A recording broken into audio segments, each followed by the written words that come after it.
केंद्रीय खाद्य प्रसंस्करण उद्योग मंत्री एवं लोजपा रामविलास के राष्ट्रीय अध्यक्ष चिराग पासवान बुधवार को जमुई पहुंचे, जहां उन्होंने विकसित भारत संकल्प सम्मेलन को संबोधित किया।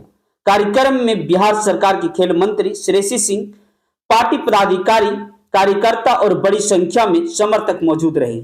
अपने संबोधन में चिराग पासवान ने प्रधानमंत्री नरेंद्र मोदी के नेतृत्व में देश की आर्थिक प्रगति का उल्लेख करते हुए कहा कि भारत आज दुनिया का सबसे तेजी से बढ़ती प्रमुख अर्थव्यवस्थाओं में शामिल है। उन्होंने कहा कि आधारभूत संरचना, डिजिटल क्रांति और निवेश को प्रोत्साहित करने वाली नीतियों के कारण देश विकास के नए आयाम स्थापित कर रहा है। केंद्र सरकार की योजनाओं का लाभ गांवों और जिलों तक पहुंच रहा है, जिससे स्थानीय अर्थव्यवस्था मजबूत हुई है और लोगों के जीवन स्तर में सुधार आया है।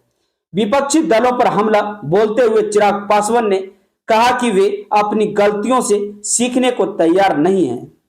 चुनाव के समय विपक्षी एकता की बात करने वाले दल चुनाव आते ही अलग अलग रास्ते अपना लेते हैं। उन्होंने दावा किया कि इसी कारण विपक्ष को अगले 30 से 40 वर्षों तक सत्ता में वापसी करना कठिन होगा। राहुल गांधी के 2029 चुनाव संबंधी दावों पर प्रतिक्रिया देते हुए उन्होंने कहा कि केवल सोचने से सफलता नहीं मिलती, बल्कि इसके लिए मेहनत और आत्ममंथन जरूरी है।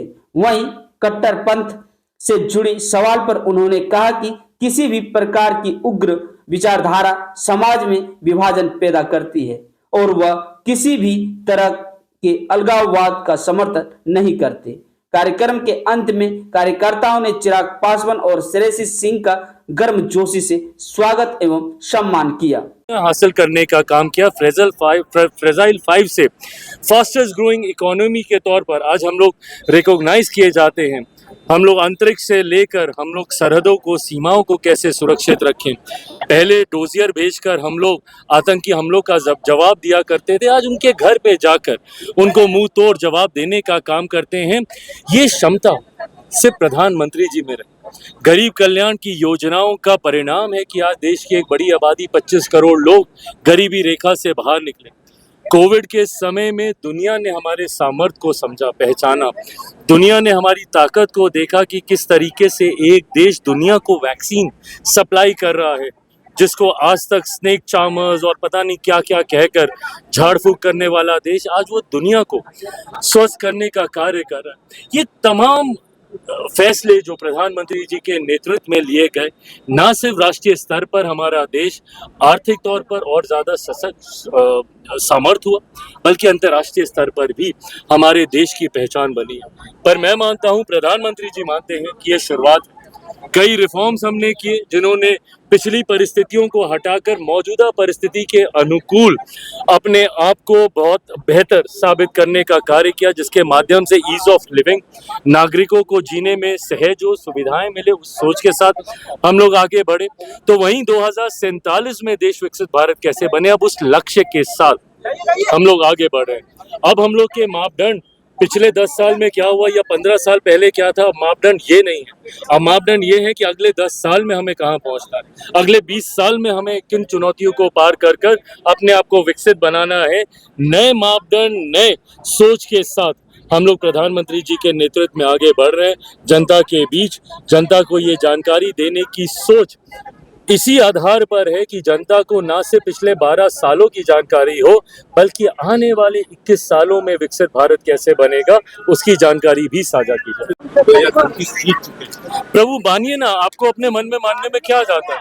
आप मानिए कि आप अमेरिका के राष्ट्रपति बन गए, आप मानिए कि आप यूएन के सेक्रेटरी जनरल बन गए, आपको जो मानना है प्रभु आप मानिए, मानने में कौन रोक रहा है। सोच में तो कोई सीमाएं नहीं है ना। पर जब तक आप मानते रहिएगा, आप भ्रम में रहिएगा, और आप भ्रम में रहिएगा तो आप मेहनत नहीं कीजिएगा, मेहनत नहीं कीजिएगा तो गलतियों को सुधारिएगा नहीं, कमियों को बेहतर नहीं कीजिएगा, उसको सीख कर आगे नहीं बढ़िएगा। और जब तक आप ये कीजिएगा नहीं, हम लोग जीतते रहेंगे। मदद तो विपक्ष भी कर रहा है। जहां एक तरफ प्रधानमंत्री जी की लोकप्रियता है, जहां एक तरफ हमारी नीतियों का समर्थन, नीतियों पे विश्वास जनता करती है, तो वहीं बिखरा हुआ विपक्ष, टूटा हुआ विपक्ष आज फिर जब जब चुनाव हारते हैं एक कमरे में बैठ जाते हैं इंडिया अलायंस को लेकर। फिर चुनाव आएगा फिर अलग हो जाएंगे, उसी राज्य में जाके उसको गाली देने लगेंगे। आज ममता जी को गले लगा रहे हैं, अभी हफ्ता 10 दिन पहले ममता जी को परिणामों से पहले वहां पे जाके कोस रहे थे। तो ऐसे में महत्वाकांक्षी दलों का गठबंधन अगर आज भी अपनी गलतियों से ये लोग नहीं सीखे, तो मुझे नहीं लगता कि अगले 30-40 साल तक कभी भी विपक्ष अपने आप को रिवाइव कर पाएगा। सपा सांसद जावेद अली ने हिंदुओं को जहरीला कहा। यही कट्टरपंथी सोच है जो समाज में बिखराव लाने का काम करती है। और ये मैं ऐसी भाषा का कतई समर्थन नहीं करता और मैं किसी भी पक्ष से नहीं करता। भले वो कट्टरपंथी कोई हिंदू सोच हो जो कि अलगाववाद की बात करे, या कोई कट्टरपंथी माइनॉरिटी से आने वाली सोच हो जो कि अलगाववाद, बिखराव की बात करे, मैं कतई समर्थन नहीं करता। हमारी सरकार का मंत्र सबका साथ, सबका विकास, सबका विश्वास और सबका प्रयास है।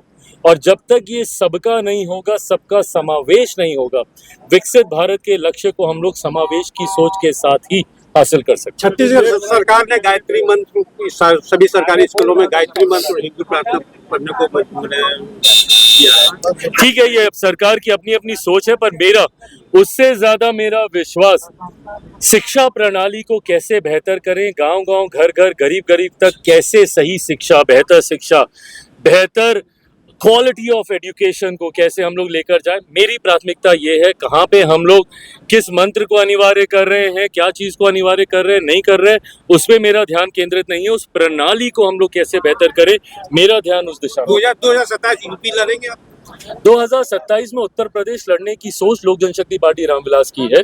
हमारे बिहार के प्रभारी को ही जिम्मेदारी उत्तर प्रदेश की भी दी गई है। ऐसे में संगठन को मजबूत करने की दृष्टि से अभी काम चल रहा है। बट हाँ, उत्तर प्रदेश लोक जनशक्ति पार्टी रामविलास 27 का चुनाव लड़ना जरूर चाहती है। अंतिम फैसला केंद्रीय संसदीय बोर्ड में लिया जाएगा।